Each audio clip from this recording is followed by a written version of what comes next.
I'm getting ready to call Jasara, and she was a victim of the Las Vegas shooting. Both her and her sister. Her sister's named Kendra, and they attended the concert there in Las Vegas on October the 1st, 2017. And Jasara, she took 2 bullets, unfortunately. I believe 1 to the arm and 1 to the leg. And the crazy thing is, this GoFundMe that was set up that there's over $11 million in, the way the rules were set up by the Las Vegas Victims Fund Committee, she doesn't qualify for any of that money. This is ridiculous, and that's why I'm exposing this. I'd created a couple videos about this already, and now she's ready to speak to me in an interview. Last night she was on CNN, did an interview there, and we're exposing this because this is not right. They don't qualify her, supposedly because she didn't stay overnight. But the problem with that is they had so many victims coming into the hospitals, they were trying to get them in and out as quickly. But if you take bullets, you certainly deserve part of that money. Now that was set up, of course, by Steve Sisolak, the chairman of the Clark County Commission, and Sheriff Joe Lombardo. And we know, of course, everyone knows who Sheriff Joe Lombardo is. We have plenty of information about him I've exposed here. But those two set it up, and so, you know, the rules are made by this committee, and she doesn't qualify. And you have to expose this. This is ridiculous. I think anybody that was at that concert should qualify because they're all victims, whether it's physically, emotionally, or both. They're all victims, and this is so wrong, and that's why I'm exposing this. So I'm going to give her a call now, and we're going to talk about this.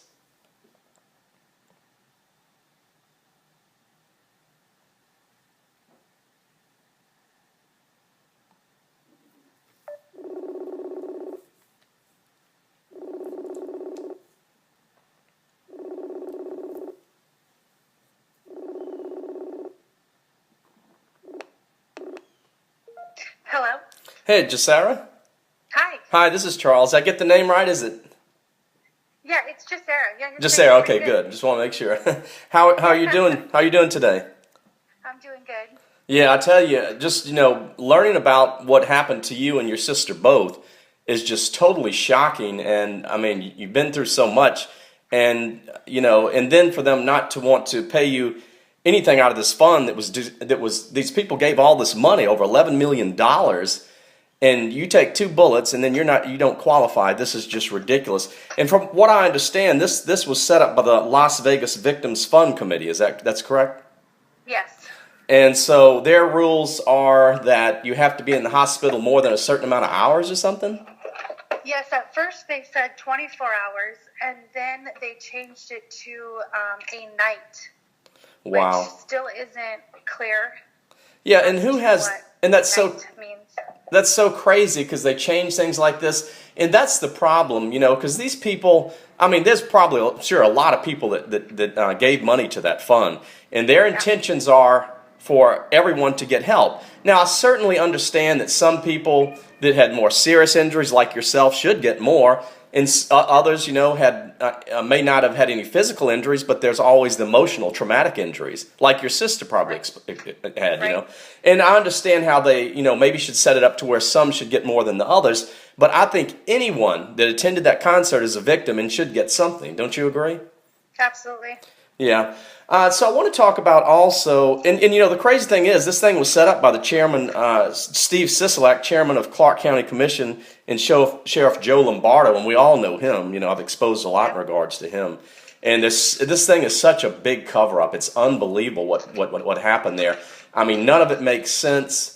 All of the evidence, this continues to point to just this big cover-up, which is horrible, you know, because like yourself, victims, you deserve transparency and you deserve the truth. Right. Now, I wanted to go back to, if you feel comfortable talking about, you know, where you were and what happened, I'd love to hear some about it. Yeah, that night we were on the right-hand side of the stage.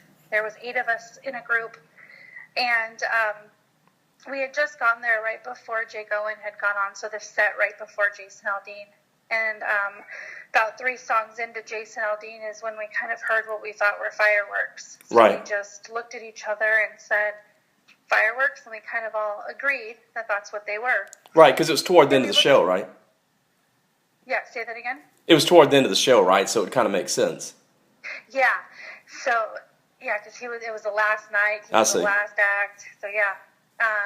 And when we kind of realized very quickly that they weren't fireworks. One, there was nothing in the air, and then two, I got hit in that first round. Wow. So when I was hit, I looked at my arm, and I'm bleeding out of my arm, and I'm like, what's going on? I wipe my arm off, and I get hit again in the side. Oh, wow. And then as I'm turning around, I watch my friend get hit in the face. Oh, jeez. And so we all just hit the ground. And Right. While I was on the ground is when I called my husband, and I let him know. Originally what I said to him was that there was a terrorist attack. Mm-hmm. That's just where my mind went to. Right, that's exactly. And that I was shot twice. And I said goodbye. I told him I loved him, Wow. and to please tell the kids that I loved him, and he told me I was going to be okay. He was very cool, he That's was just awesome. like, you're going to be fine. Yeah. So I kind of made peace with the fact that I didn't think I was going to get out of there. Right.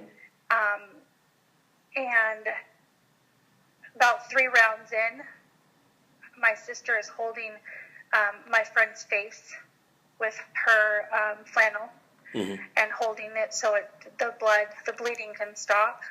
And I said, we need to run. I wasn't going to lay there and bleed to death. Right. So I got up, and half of us wanted to run, and the other half wanted to stay. And then there were some people in our group that we just didn't know where they were at. So 3 of us got up, my sister, myself, and our other friend. We got up. We ran. We were right in front of the stage, so we just hopped that little fence that keeps all the fans away. Right. Hopped that fence, and then we hid between 2 large speakers.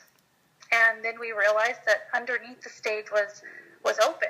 Mm-hmm. So we went and hid under the stage. We were there for about 5 minutes, no more than 5 minutes. And all of a sudden, something in my mind said, what if the stage collapses? Mm-hmm.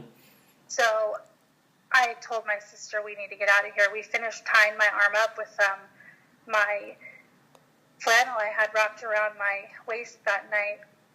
And I had contemplated bringing that flannel because it was such a nice night.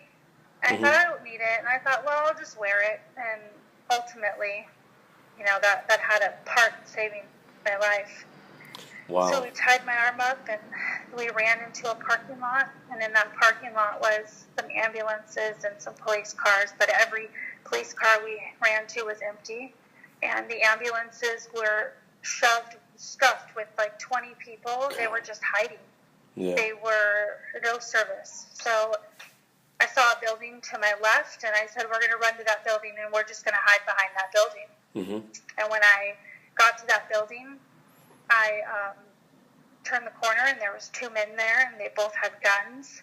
And I thought to myself that, okay, this is it. I just ran into the people that are responsible. Right, yeah.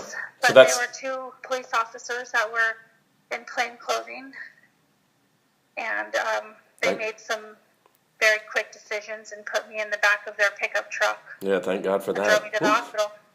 Wow, that's incredible. Thank God for that. I mean, I can imagine how traumatic. I mean, you've already been through so much, and then, and you're bleeding, you're trying to get to safety, and then, and when you see these 2 plainclothesman policemen, you don't know that, and yeah. And that's trauma on top of trauma. I mean, that's just crazy. Yeah. So it was a police officer that eventually took you to the hospital, huh? Yes. Wow. And how long were you in the hospital? 10 hours. 10 hours. Yeah. I mean, but it just doesn't make sense at all to me. And, I've created 2 videos on it already, and everyone agrees that, I mean, how can somebody like yourself go through so much, take 2 bullets, and then they want to set this thing up to where you wouldn't qualify for that? There's got to be a change to that, and we're going to demand that. That's why we're exposing this. And more news stories need to start reporting this. And you went to CNN last night, huh? Yes, I did.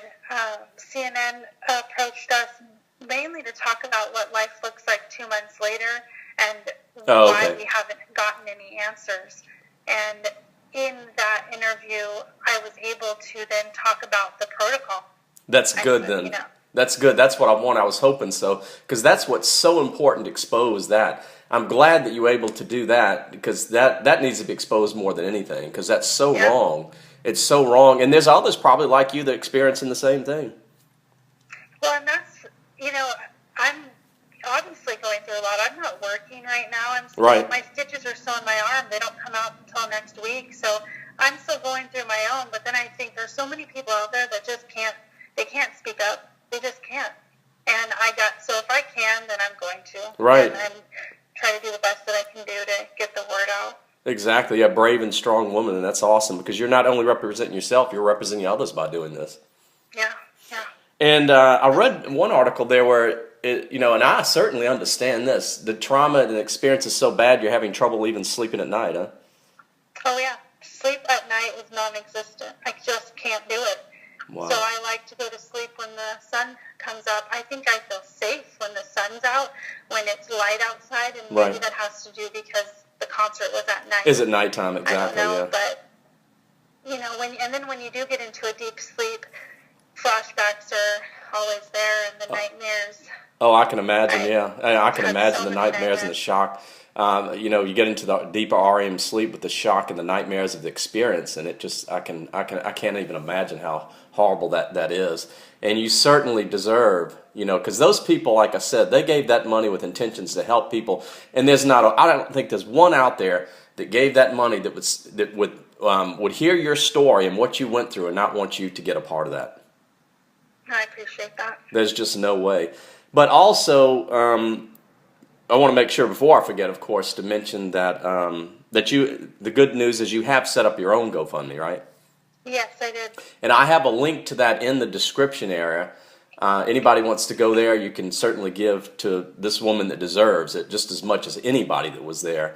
And so that link is in the description here. I just don't want to forget about that. But I also want to ask you, what do you think? I mean, I interviewed a witness last night, a lady that was also you're from California, right? Yes. Yeah, I interviewed another one last night that was there. She didn't get shot, but she saw many people get shot. And she told me that she was, I think, in a similar area. You were in the front right area, right? Yes. Okay, I think she was in that area too, and that's where a lot of people got shot, unfortunately, in that area. And she had mentioned that several places she took cover, but she felt like that there was more than one gunman, and she also felt like that she continued to hear bullets the whole time the shooting, ricocheting off of stuff close by where she was, and she felt like that whoever was shooting was getting closer. I mean, you probably, it sounded like, took off pretty quick, which was good. Because but I was just wondering, did you experience anything similar? What do you think about that? My recollection of what I can remember of that first initial feeling was that it was raining bullets. So I thought that there was a helicopter because I heard helicopters. Yeah. So I thought that there was somebody in a helicopter shooting down on us because it felt like it was just raining, and it was going from the right to the left. Wow, that's interesting. That's very interesting. That's how I felt. And then when I found out later that it was coming from above, then that made sense to me, why I was feeling that. Coming from up to down. The raining of them. Right, coming from above, kind of. Yeah, but I didn't hear...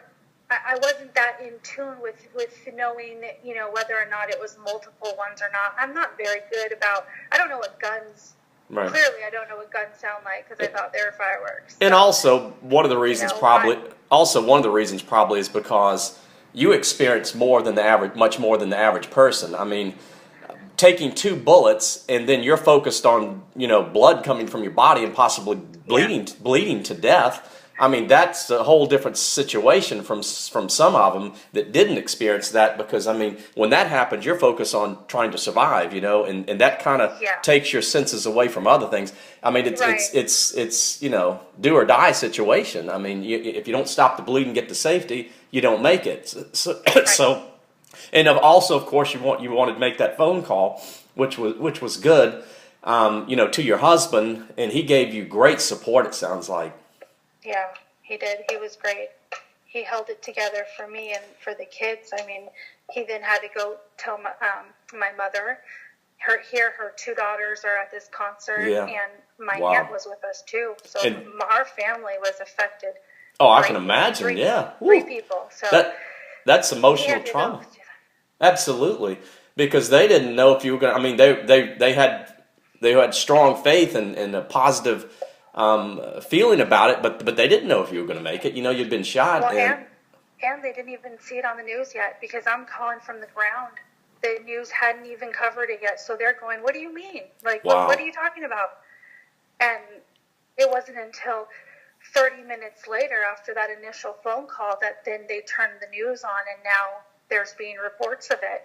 So Yeah. they were the first, you know, some of the first people To learn to of hear it. about it. Yeah, and that makes sense, because it was all came out kind of slow on especially the mainstream news media. It was they had a few reports coming out that there was a shooting, and they said they thought a few people were shot, and then the numbers slowly started to go up. But it took a long time before the news reported just how many, you know, victims there were and how bad this thing was. It was very slow Yeah. coming out, which was kind of odd, knowing I that. watched it. My aunt taped it, and I watched it just the other night. And I was thinking, what is this? This doesn't even scratch the surface of what we went to. It Yeah. was just, I couldn't believe that the report was just so, like, you know, it seemed to just be, there wasn't any information. Right, and I want to ask you also what you think about. You know, I've created many videos in regards to this shooting, and I'm gonna stay on it. I've been on it. I'm gonna stay on it and expose a lot of evidence, and there's just seemed to be a lot of lies, and it's just a big cover up. I mean, I could go into hundreds of things that they're doing that just doesn't make sense, and a lot of people are talking about it. How do you feel about that? Don't you feel like they're just not being transparent with this? Well, yeah, when you're not speaking up and not giving us anything, any information at all, then that's the only thing that we can think, that there's something that's being covered up, that something is being hidden. We have absolutely zero information. I can remember Columbine, and I can remember thinking, even I was younger, but I can remember thinking, are we still talking about this? It's been 3 months later, and I'm still seeing it on the news. I'm still exactly hearing about it. And I just remember all of those other situations, and it being a long time where the world watched it unfold for months. Right, exactly. And now I have nothing. Now Exactly. I'm talking about Matt Lauer. I know, yeah, exactly. Good point, exactly. I mean, I'm just they're. like, what's happening? They get focused on something and they go on and on and on. About a year ago, it was the clowns. Every day in the news, it was nothing about it was just everything about the clowns and how scary they were and how bad they were. And then and now it's all about the victims, which it's bad. I mean, I'm sure there's some victims. I don't know if everyone's being truthful about it, but when you have the deadliest shooting in modern day history, and they talk about it like 1.5 days, and then they just don't talk about it or investigate it anymore, something's up. Something doesn't make sense. Something. Mm-hmm. And I haven't seen any surveillance video. I mean, I just on Saturday night at the hotel we were staying at, we were doing somersaults in the hallway, and I had made a comment. I'm sure the security people who are watching us are just going, what are these girls doing? And because you think that in Vegas everybody's watching you. mm-hmm. They're being watched all the time. And so I'm like, you know, where is all of that footage? You know, Right. where's the footage of that? They're not showing going anything. in and out I know. and bringing in bags. There has to be something. I wanted to ask you too. Did you? Yeah, there's so much. I mean, because those casinos and those casino hotels, they have just millions of dollars worth of cameras and lots of footage. They're always recording, but they don't want to show us anything. Did you stay at the Mandalay Bay? No. I stayed at the Trump Towers. Oh, okay, interesting. Yeah, and I was. Yeah, because I this. didn't even say this, but I had made comment when we got there that I was nervous staying there, and yet I wasn't even safe at a country concert. Yeah, I know. That's so bizarre. It really is. And they had like a patriotic song or something that sang right before that, didn't they? Something Yep. with the lighters up in there. Yeah, they sure did. Wow. Yeah, I'm certainly. Well, I mean, I'm just glad that you made it out okay. And how's your sister doing? She's doing good. She goes back to work on Monday, so she's not been able to work this entire time, and Right. so I think it'll be good for her to kind of get into a routine. Get back to focused on kind of take back your life a little bit at a time. get that, because I guess if you stay busy, it kind of takes your mind off the trauma of it, and hopefully start to heal from it, because it's such a horrible and traumatic, and she deserves something also. Anybody that was there, I mean, because the emotional distress from something like that is bad also. But you got the emotional and the physical, I know. So I certainly understand why somebody like you might. I'm not victim enough, so. Somebody like you should get a little more, but everyone that attended that concert should get something. And it's just disgusting. It really is. And so that's what we're striving for, is to change those rules, demand that they do that, and include. There's no victim, especially that got shot and took bullets, that shouldn't get some of that compensation. Absolutely. But I really appreciate the interview, and we all support and love you. I want you to know that. Thank you. And feel free to contact me anytime you have some new information or anything that you want to share. Just let us know, and I'll be glad to do that for you. I appreciate that. And I want to state once again that go to the description area. And although we have a bad feeling about the other GoFundMe, I don't think they can do anything to this one, because this one's directly for you. So I feel confident about that. And if you want to help Jasara out, go to that link and do so. And is there anything else would you like to say? No, I really appreciate you doing this. Oh, you're more than welcome. And we're here for you. And I want you to stay strong. Thank you very much. All right, you have a good one, and take care and keep in touch. Okay, you too. Bye-bye. Bye-bye.